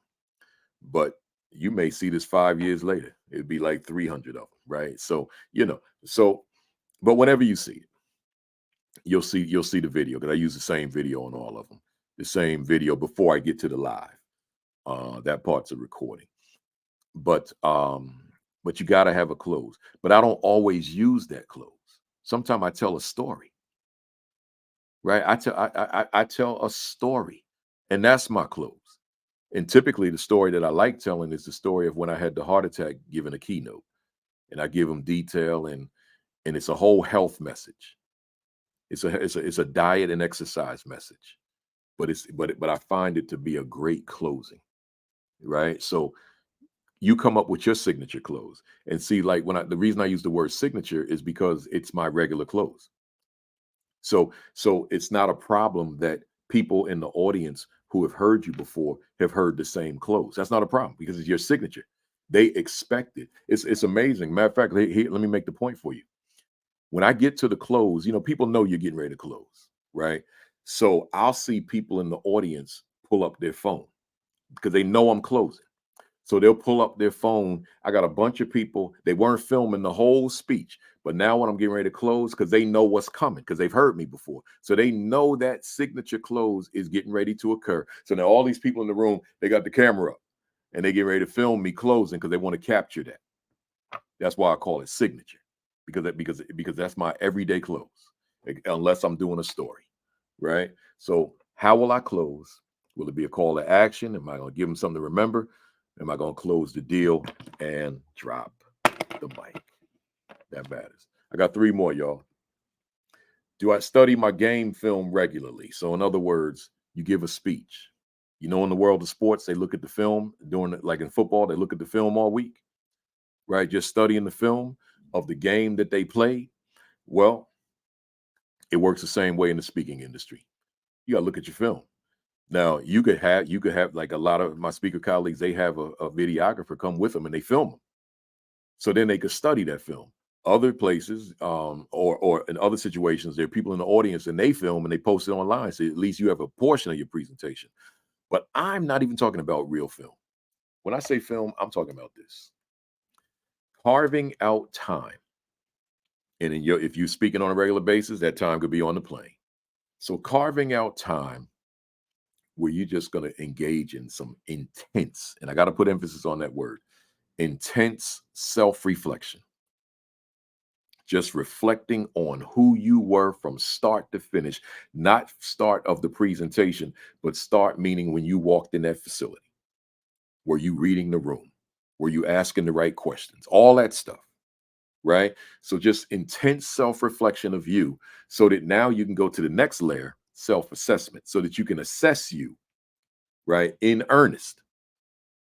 You got to assess you. You can't wait for those evaluations. Everybody's not going to send you an evaluation, but if they do, you can't wait for that. Go to your mirror and assess you in earnest. Because if you had flaws, you had them. If you had deficiencies, you had them. Be honest with yourself.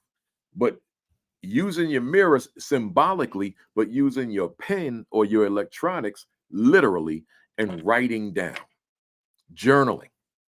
what you're finding in your mind as you self-reflect, self-assess, because ultimately you want to adjust. You want to self-adjust so that when you remember I said every presentation is rehearsal for the next presentation. So now you want to make the adjustment based on what you detected. You say, ah, I could have said that part differently. Oh, I could have said that part with more power.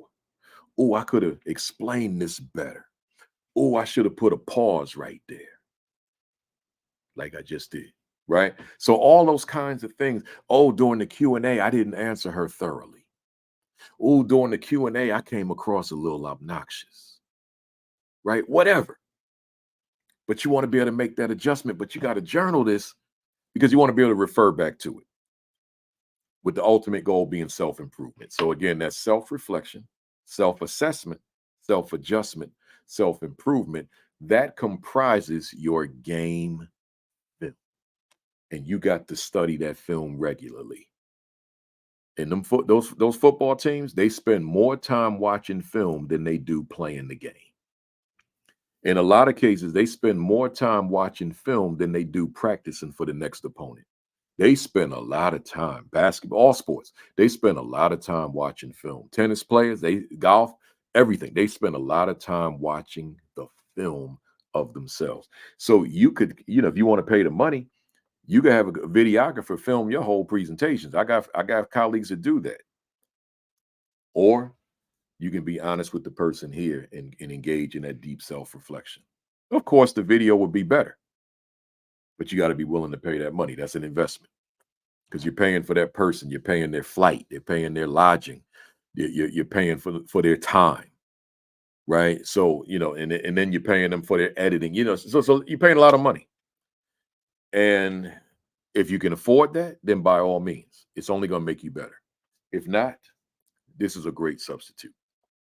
So do I study my game film? And the key word there is regularly, not sometimes, not sporadically, but regularly you looking at that film. Number 32, have I aligned myself with other speakers? Don't do this in a silo. Don't do this in isolation. Make sure that you are talking to other people. Make sure that you are comparing notes with other speakers, I should say. Right? I mean, you got to align yourself with other speakers. Right? Just and they don't have to be your friends and y'all all chummy, but get to know them. They got some insights that you don't have. I know, and I don't know this from conversation. I just know this in my spirit that there's content on these 4 videos now. It's 4, and there'll be 5 because I'm gonna do a 5th one soon. And there's content here that people who do this for a living, do speaker seminars. If they watch this, I promise you, there are going to be some speakers that say, "Oh my God, he touched on some things I haven't even considered." I know that. And if I watch somebody else's presentation, I'll say, "Oh my God, they're talking about things that I hadn't considered." So it works both ways. It's a two-way street. We don't know it all, or we don't think of it all. I could make this longer, but I don't want to give you too much, right? You won't listen. It might be too long. I'm already at an hour and 57 minutes. So this is going to be over 2 hours long because I got one more to go. And then I want to close it out, right? So, but I'm saying to you, you gotta get with other speakers. And one of the ways of doing that, I referenced this before, the National Speakers Association. I don't have any skin in the game with them. I'm a member, haven't been into a conference in a long time, but they have their summer conference every year. Then they got their mid-year conferences and other kinds of programs and events. They got so much going on. And then they got state affiliates. So in your state, there could be that state affiliate, and they got all that going on. Well, guess who the people who are members are? They're speakers, right? They're speakers. So you get with them. When I used to go, because when I was on the come up, I went every year. And I mean, it's thousands of people, hundreds of people, whatever it was. It's a whole lot of people, whole lot of speakers. And I mean, I got to meet them. I got to know, I got lifelong friends from there, colleagues. And I see them from afar. I peep them, somebody don't know that slang. I look at them, right? I peep them online and all that, see what they're doing, that type of thing. And maybe they peep me as well. But I don't go to the conferences. But let me, for clarity, let me tell you why I don't go. I'm an education speaker. And July and August are peak season for an education speaker. So as busy as we are January through June, matter of fact, let me put June in there as peak as well. June, July, and August. As busy as we are January through May, June, July, and August is peak. That's when we get most of our business. It's not inconceivable for me to speak 30 days in June, 31, no, not 30, because I don't speak on the weekend. Well, I do my live stream on the weekend. So it's not inconceivable for me to speak every weekday in June, every weekday in July, except for July 4th, and every weekday in August. That's not inconceivable at all, right? Is it taxing? Yeah. Is it tough on the body? Yeah. Would I recommend it to anybody out there? No, I wouldn't. I wouldn't say to you all, try to fill your schedule up so that you're speaking every day of the month of June, July, and August. Nah, that can put you in the hospital. So, I do it, but I've learned since I had a heart attack as a speaker. I think I told that story in one of the previous videos. I won't recap here, except to say I had a heart attack on stage at the University of Miami, speaking to about 200 administrators. Forced me to have to make a change in my diet and my exercise patterns, right? Sleep, all that kind of stuff. So I'm good, man. I take good care of myself. I'm in better shape than a lot of people my age, right? So, so I therefore I feel comfortable in doing the all month presentations, the 5 states a week presentations. And I told y'all in the previous video, the driving all night, all that stuff. I don't need to go through that. Go back and look at the previous videos. I think that was video 3. So all of that is there. And then last one, 33. Does my bio tell my story in a compelling way? So I talked about the bio before, but keep this in mind. You may not be the person to write your bio. Depends on your skill set in writing a bio. Because anybody can list their accomplishments. Anybody can do that. But does your bio tell a story? That's what's key.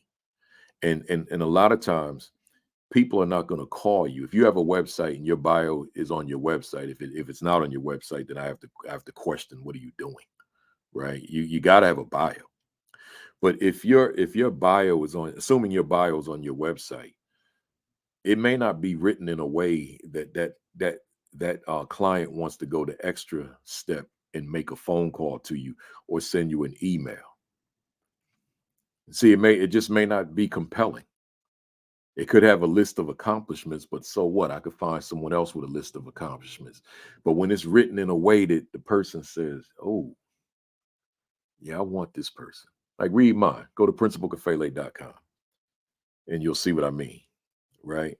Is does your bio tell your story in a compelling way, right? In a convincing way that I need to talk to this person, right?